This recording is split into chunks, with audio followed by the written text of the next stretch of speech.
Nous vivons dans un monde de bruit constant, un monde qui nous pousse sans cesse à regarder vers l'horizon, vers ce que nous n'avons pas encore. Nous courons après le prochain objectif, la prochaine promotion, le dernier modèle de téléphone, la reconnaissance des autres. Nous sommes pris dans ce que l'on pourrait appeler la course sans fin. Nous cochons des cases, nous atteignons des buts, et pourtant, un sentiment étrange persiste, n'est-ce pas? Un vide subtil, une insatisfaction qui murmure que le vrai bonheur se trouve juste un peu plus loin, dans la prochaine acquisition, dans la prochaine étape. Et une fois cette étape atteinte, l'horizon recule encore. C'est le grand paradoxe de notre temps. Nous vivons avec un confort matériel dont nos ancêtres n'auraient même pas osé rêver. Et pourtant, la paix intérieure, le contentement véritable, semblent nous échapper plus que jamais. Et si nous faisions fausse route? Et si le secret n'était pas de chercher à avoir plus, mais à voir plus? Et si le bonheur n'était pas une destination à atteindre, mais une façon de voyager? Dans la sagesse de notre foi, ce secret porte un nom magnifique. Shukr, la gratitude.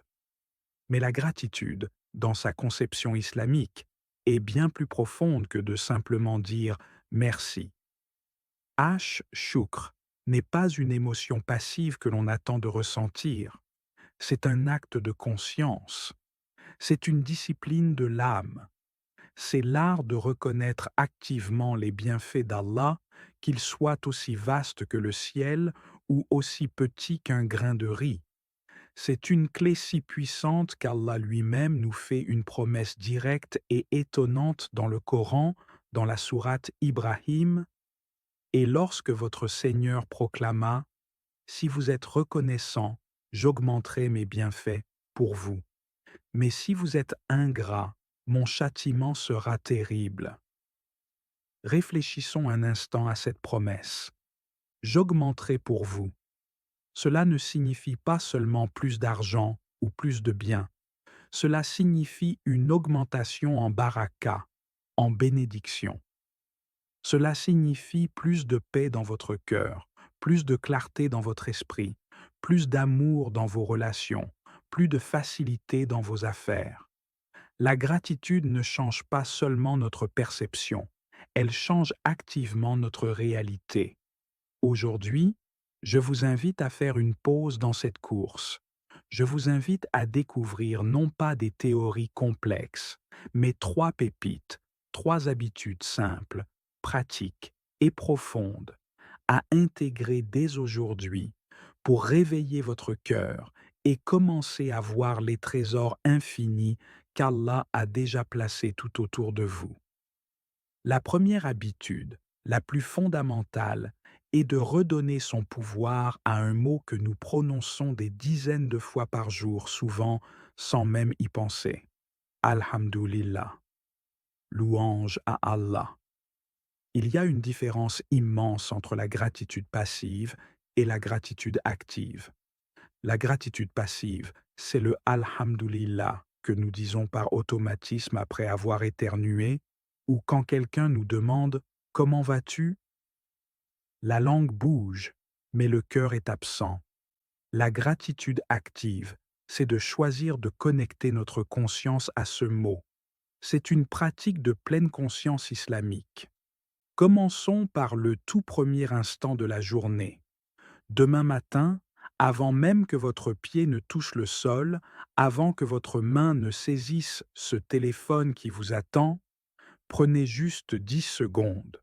Sentez vos poumons qui se remplissent d'air, un processus miraculeux que vous n'avez pas eu à commander. Sentez votre cœur qui bat, ce moteur infatigable qui a travaillé toute la nuit sans votre permission. Ouvrez les yeux et réalisez le don de la vue, les couleurs, les formes, la lumière. Vous êtes en vie. Vous avez reçu le don d'un nouveau jour. Un jour de plus pour aimer, pour pardonner, pour vous repentir, pour faire le bien. À cet instant précis, dites Alhamdulillah, mais dites-le en ressentant le poids de ce miracle. Prenons un autre exemple, le verre d'eau. La prochaine fois que vous avez soif, ne buvez pas machinalement en lisant vos emails. Arrêtez-vous. Regardez ce verre. Pensez au miracle de cette eau propre, fraîche et accessible. Pensez aux millions de nos frères et sœurs sur Terre pour qui ce simple verre est un luxe inaccessible. Sentez l'eau étancher votre soif, la sensation de vie qu'elle procure à votre corps. Puis, posez le verre et dites Alhamdulillah. Faites-le en mangeant. Regardez la nourriture dans votre assiette.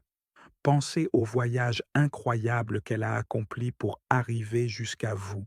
Le soleil, la pluie, la terre, le travail de l'agriculteur, le transport, tout cela est une manifestation de la risque, subsistance, qu'Allah a orchestrée pour vous. Cette habitude du Alhamdulillah conscient est une ancre. Dans un monde qui tente de nous aspirer vers l'anxiété du futur ou les regrets du passé, cet acte nous ramène de force au seul moment que nous possédons réellement, le présent, et il remplit ce présent de lumière et de reconnaissance. Notre cerveau est une machine fascinante. Pour des raisons de survie, il est équipé de ce que les psychologues appellent un biais de négativité. Cela signifie que nous sommes naturellement programmés pour repérer ce qui ne va pas, le danger, la menace, le manque. C'est ce qui a permis à nos ancêtres de survivre. Mais dans notre monde moderne, ce mécanisme se retourne contre nous. Nous repérons plus facilement la seule critique dans un flot de compliments, le problème au travail plutôt que les 10 choses qui se sont bien passées. La deuxième habitude est un entraînement actif pour rééquilibrer cette tendance. C'est comme aller à la salle de sport, mais pour votre âme. Chaque soir, juste avant de dormir, prenez un carnet.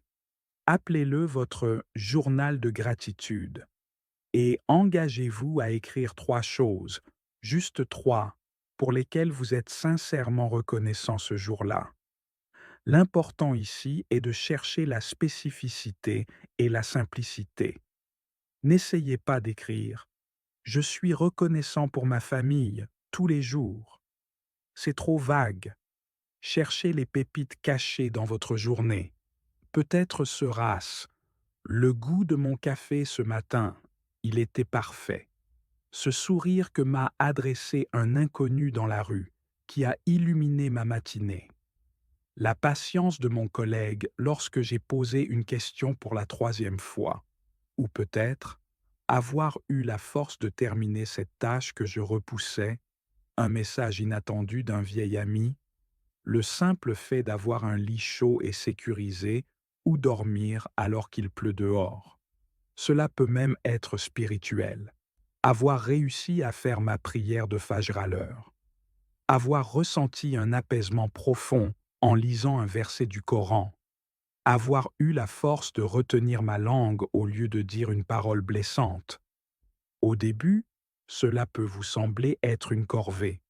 Vous chercherez péniblement ces 3 choses, mais je vous promets que si vous tenez bon, quelque chose de magique se produit. Après une semaine ou 2, vous n'aurez plus besoin de chercher ces moments le soir. Votre cerveau, sachant qu'il aura cet exercice à faire, commencera à scanner activement votre journée à la recherche de ces pépites. Vous commencerez à remarquer le bien en temps réel.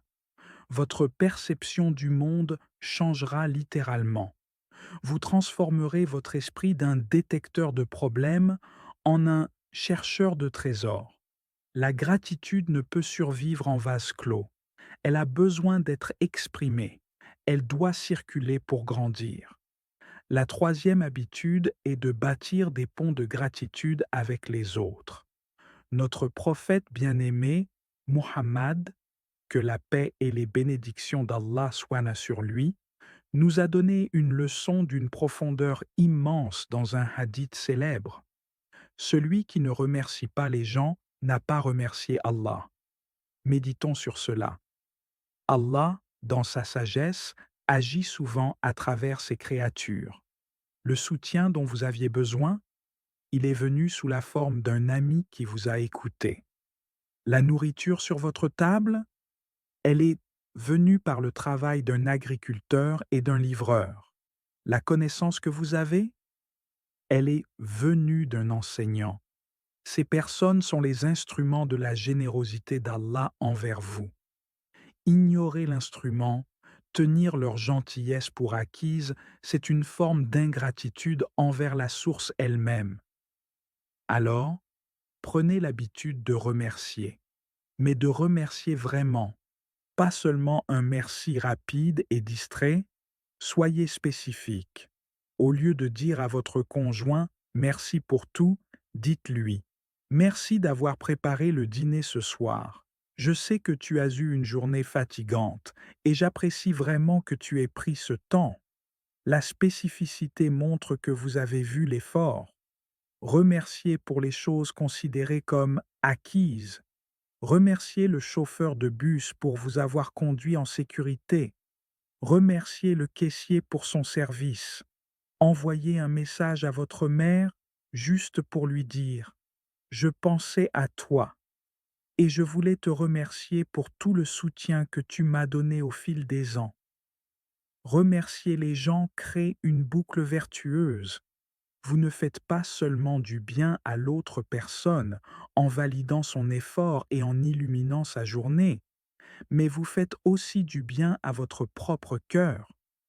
Vous renforcez vos liens, vous propagez le bien et vous ancrez en vous-même cet état de choukr. Vous devenez un agent de gratitude dans le monde. Le Alhamdulillah conscient qui ancre notre esprit dans le présent. Le journal des trois bienfaits qui rééduque notre cerveau à voir le bien et remercier les gens qui fait circuler la gratitude dans le monde. Ces trois habitudes sont le trépied sur lequel se construit une vie de gratitude. Comprenez bien, la gratitude n'est pas une destination où l'on arrive un jour et où l'on ne ressent plus jamais de tristesse ou de difficulté. C'est un voyage. C'est une pratique quotidienne. Il y aura des jours où ce sera difficile, des jours où la tristesse pèsera lourd. Et c'est normal. L'important n'est pas la perfection, mais la constance. La gratitude est comme le fait de nettoyer les fenêtres de notre âme. Le monde extérieur, avec ses épreuves et ses beautés, reste le même. Mais notre capacité à voir la lumière qui le traverse est radicalement transformée. En pratiquant le choukr, nous ne faisons pas seulement plaisir à Allah, nous nous faisons à nous-mêmes le plus grand des cadeaux. Nous déverrouillons la porte de la paix intérieure, du contentement, et nous activons cette promesse divine. Si vous êtes reconnaissant, j'augmenterai pour vous. Commencez petit. Commencez ce soir. Vous ne changerez peut-être pas le monde en un jour, mais vous changerez votre façon de voir le monde. Et c'est là, dans ce changement de regard, que réside tout le secret. Si ces pépites ont trouvé un écho en vous, partagez cette vidéo avec une personne que vous aimeriez remercier aujourd'hui. Et abonnez-vous pour ne pas manquer nos prochains rappels apaisants. Avant de partir, j'aimerais vous poser une question. Quelle est la chose la plus simple, la plus petite, pour laquelle vous êtes reconnaissant maintenant, à cet instant précis? Partagez-la dans les commentaires. Remplissons cet espace de gratitude. Paix sur vous.